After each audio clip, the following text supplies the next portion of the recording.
Hey everyone, I'm Sarah. I'm 31 and I live in Portland, Oregon. Before I tell you what happened to me, I need you to do something. If this story resonates with you at all, please hit that like button and subscribe because I need people to hear this. What I'm about to share changed everything I thought I knew about pregnancy, about medicine, and honestly, about what's possible in this world. So here's the thing. I got pregnant after trying for 3 years. 3 years of fertility treatments, hormone shots, disappointment after disappointment.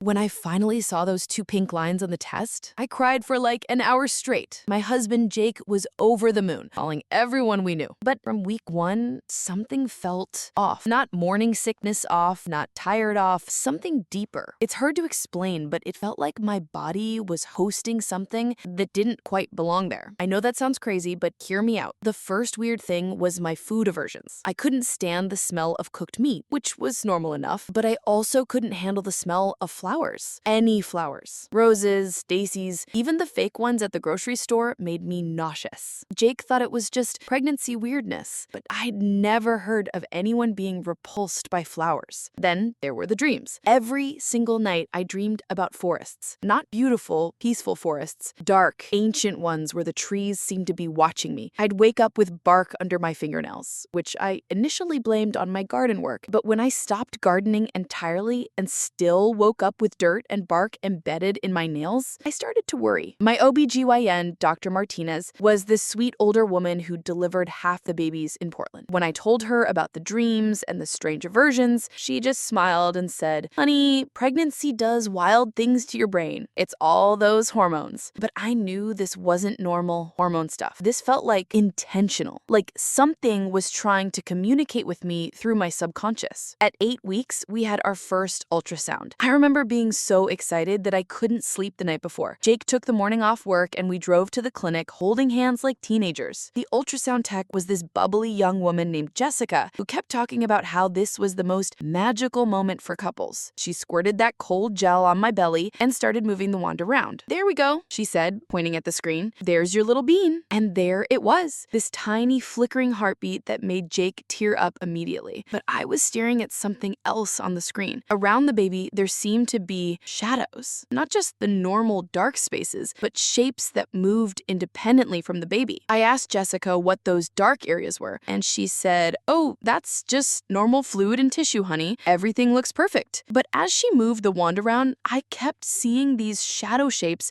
that seemed to respond to the ultrasound probe. When she pressed harder, they moved away. When she lightened the pressure, they came closer. I pointed this out to Jessica, and she looked more carefully at the screen. For just a moment, her cheerful demeanor faltered.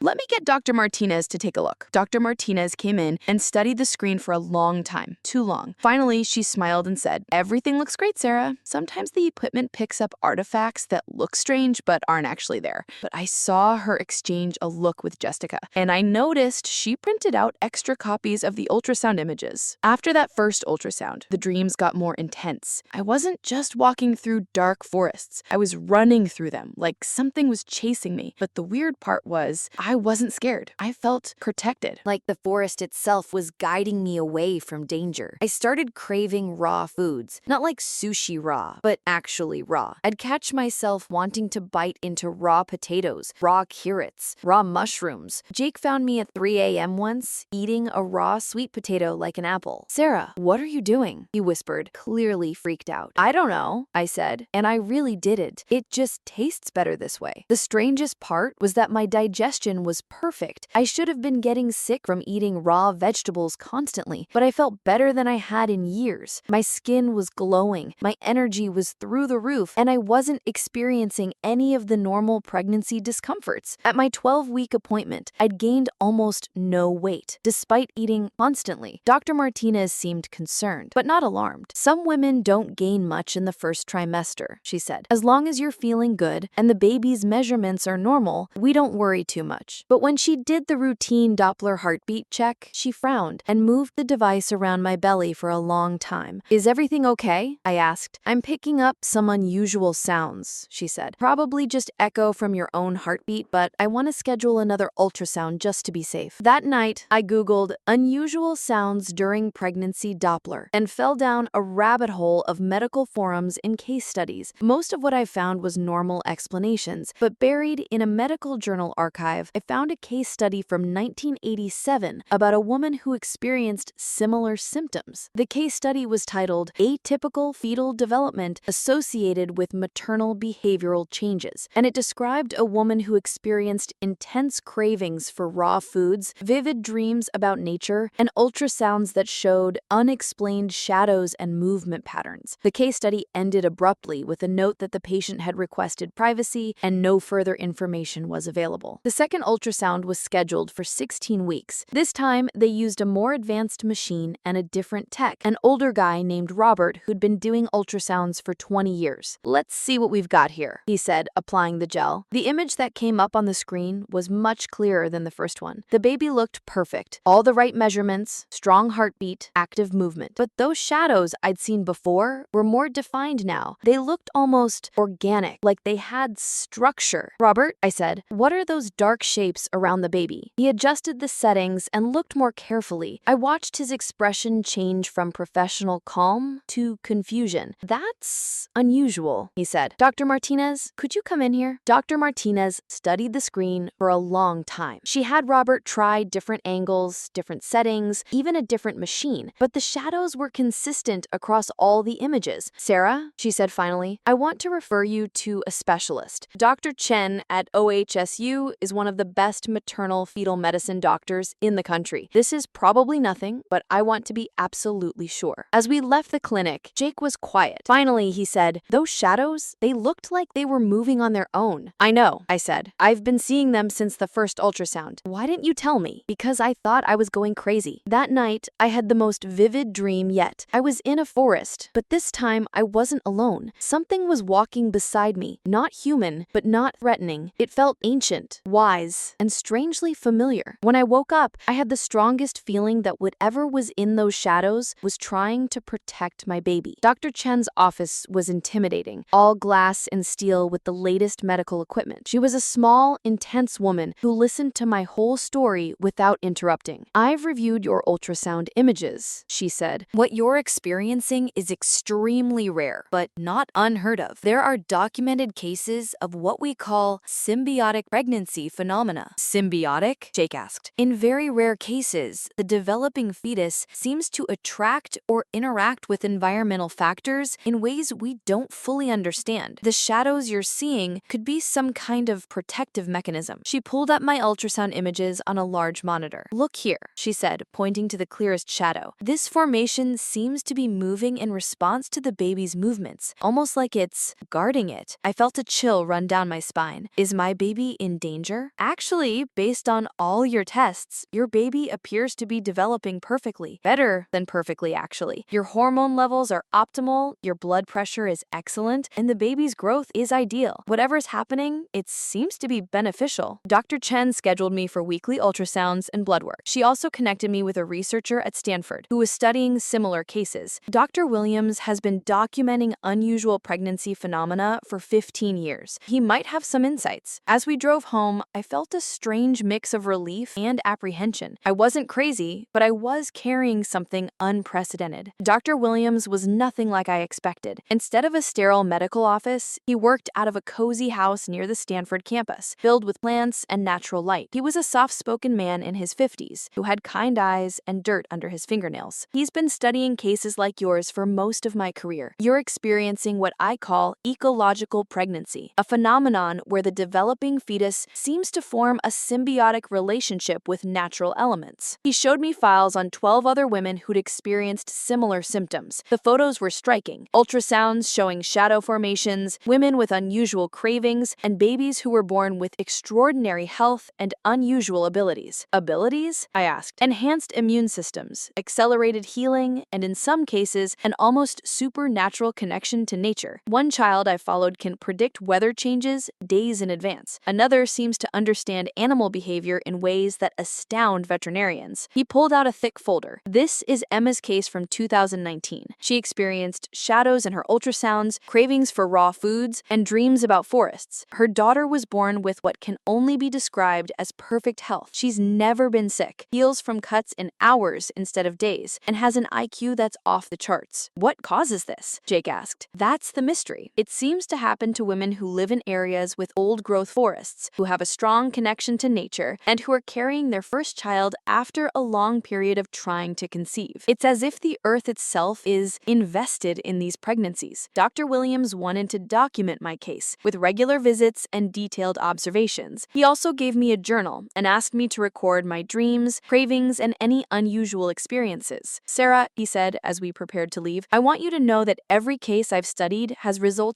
in healthy babies and healthy mothers. Whatever's happening to you, it's not something to fear." Dr. Williams connected me with other women who'd experienced similar pregnancies. There was a private online forum where we could share experiences and support each other. Reading their stories was like looking in a mirror. Lisa from Colorado had dreamed about mountains every night and craved raw minerals. She'd actually eaten small pieces of clean rock. Her son was born with an incredible ability to find lost things, like he could sense the location of objects. Maria from Northern California had dreams about redwood forests and gave birth to twins who seemed to communicate with each other without words. They're now 5 years old and still share this mysterious connection. The most incredible story was from Jane in Alaska. She'd experienced shadows in her ultrasounds that looked like aurora patterns. Her daughter was born during the northern lights and seems to have an intuitive understanding of electromagnetic fields. All of these women had been told they were exaggerating their symptoms. All of them had been dismissed by medical professionals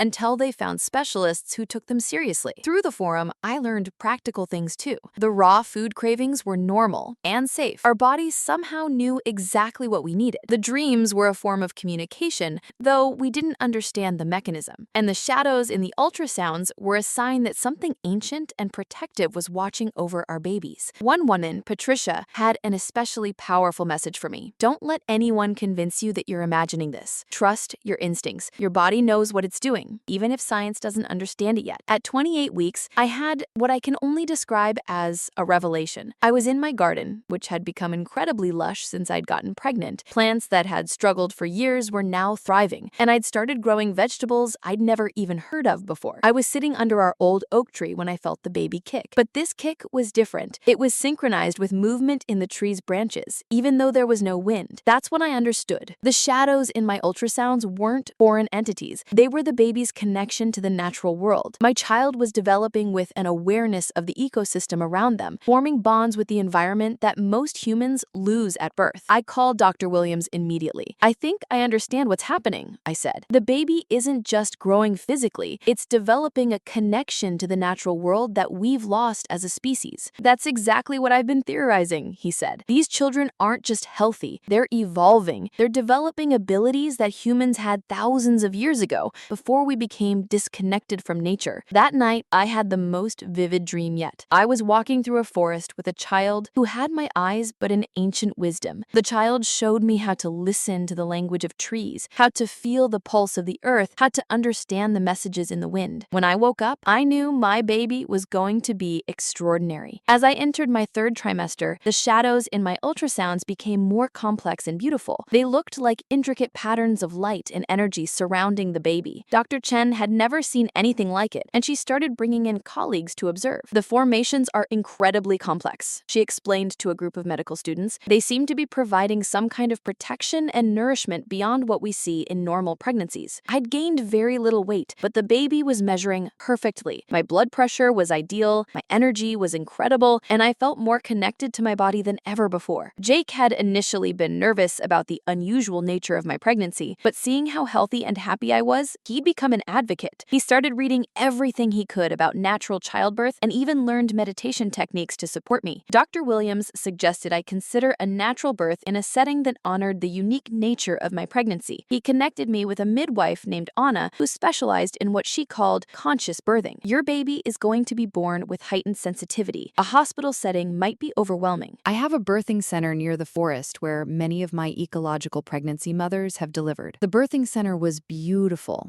a cabin-like structure surrounded by old-growth trees with large windows overlooking a meadow. It felt like the perfect place for my unusual baby to enter the world. Labor started at dawn on a crisp October morning. I woke up to contractions that felt different from what I'd expected. Not painful, but intense and rhythmic, like the Earth's own heartbeat. Jake drove me to the birthing center as the sun was rising through the trees. Anna was already there, along with Dr. Williams and a backup physician. just in case. How are you feeling? Anna asked. Connected, I said, like I'm part of something bigger. The labor progressed naturally and smoothly. Between contractions, I could hear birds singing outside, and I swear the trees were swaying in rhythm with my breathing. Dr. Williams was taking notes, clearly fascinated by the process. At 3:47 p.m., my daughter was born. She didn't cry. She opened her eyes and looked around with an awareness that took everyone's breath away. Her eyes were this incredible green color, like deep forest pools, and she seemed to be listening to something the rest of us couldn't hear. She's perfect, Dr. Williams whispered. Absolutely perfect. As Anna cleaned and weighed her, I noticed something remarkable. The plants in the birthing room, which had been healthy but ordinary, suddenly seemed more vibrant. The afternoon light streaming through the windows looked different, more alive. My daughter, who we named Sage, weighed exactly 7 pounds and was 20 inches long. All her measurements were perfect, her reflexes were excellent, and she had this calm alertness that the pediatrician said was unusual for a newborn. But the most amazing thing happened when Jake held her for the first time. She looked directly at him, and I swear, smiled. Not the random muscle movements that newborns sometimes make, a real intentional smile. That was 8 months ago. Sage is now a thriving, healthy baby who continues to amaze everyone who meets her. She's never been sick, not even a sniffle. She sleeps through the night, rarely cries, and has this incredible ability to calm any situation just by being present. But the most remarkable thing is her connection to nature. When we take her outside, birds land near her stroller. Squirrels approach without fear. Our garden has become legendary in the neighborhood. Everything grows bigger, healthier, and more beautiful than anyone has ever seen. Dr. Williams continues to study Sage's development, and he's connected us with other families around the world who have children with similar abilities. We're part of a small but growing community of parents raising what we call Earth children. I know this sounds impossible, but I've lived it. The shadows in my ultrasounds weren't something to fear. They were something to celebrate. My body knew what it was doing, even when modern medicine couldn't explain it. They said I was exaggerating when I talked about my strange symptoms, but when they saw that ultrasound, when they witnessed what was actually happening, everyone in the room was in shock. Not because something was wrong, but because something was incredibly, beautifully right. If you're experiencing unusual symptoms during pregnancy, don't let anyone dismiss you. Trust your body, trust your instincts, and remember that sometimes the most extraordinary things happen when we stop trying to force life into the narrow boxes of what we think is normal. Thanks for listening to my story. If this resonated with you, please like this video and subscribe to my channel. I'll be sharing more about life with Sage and the incredible community of families we've become part of, because this is just the beginning of a much bigger story.